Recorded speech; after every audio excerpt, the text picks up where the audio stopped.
अस्सलाम वालेकुम वरहमतुल्लाह। अगर किसी शख्स की कब्र ना हो तो इसको कब्र का अज़ाब या कब्र में जो नेमतें हैं कैसे मिलती हैं, ये सवाल है और सवाल बहुत ही ज़्यादा अहम है। हर किसी के जहन में ये बात आती है कि अगर कोई शख्स, देखकर आप रूटीन तो ऐसे होते हैं, इंसान मरता है कब्र में उसको लिटा दिया जाता है कब्र में है। तो अगर किसी की कब्र ना हो तो कहा जाता है ना, कब्र जन्नत के बागों में से बाग है, जन्नत के गढ़ों में से गढ़ा है। तो उसकी कब्र नहीं है तो फिर कैसे उस पर अजाब होगा, कैसे उसको नेमतें मिलेंगी उसको। कुछ बातें ऐसी होती हैं जहाँ पर इंसान की अक्ल इस्तेमाल नहीं करनी चाहिए।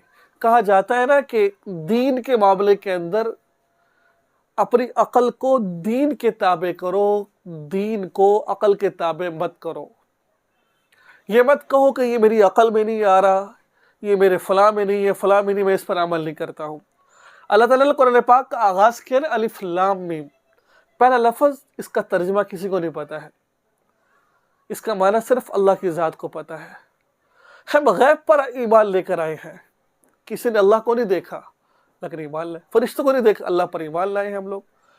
याद रखिए कि ये जो चीज़ें हैं, कब्र की ज़िंदगी कैसी है, ठीक है, जन्नत की ज़िंदगी कैसी है, हम इनको नहीं समझ सकते, अल्लाह ही बेहतर जानते हैं।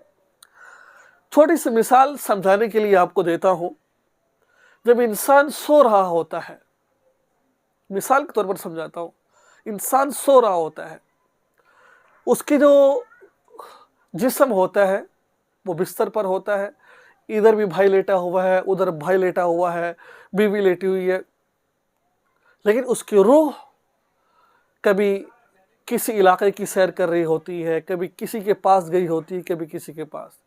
देखने वाला ये समझता है तो सो रहा है, लेकिन वो ख्यालात के ख्वाब के अंदर पूरी दुनिया की सैर व तफरी कर रहा होता है। इस तरीके से कि बात आपको समझ आ गई होगी कि इंसान का जिस्म चाहे नहर में डूब गया है, किसी ने जला दिया है, किसी ने कुछ कर दिया है, कुछ भी हो गया, लेकिन उसकी रूह ये तमाम चीज़ें कर रही होती है। जैसा कि हदीस मुबारक में आता है, नेक लोगों की रूह इल्लीयीन में और बुरे लोगों की रूह सिज्जीन में होती है। तो सिज्जीन वाली होती है, उनको अजाब हो रहा होता है। अजाब किस तरह हो रहा होता है, कब्र में क्या हो रहा होता है, क्या, और ये सब अल्लाह तबारक व तआला की ज़ात जानती है। हमें इन चीज़ों में नहीं पढ़ना चाहिए हमें, ठीक है। तो मैंने कुछ मिसालों से आपको समझाया है, उम्मीद है कि आपको बात समझ आ गई होगी।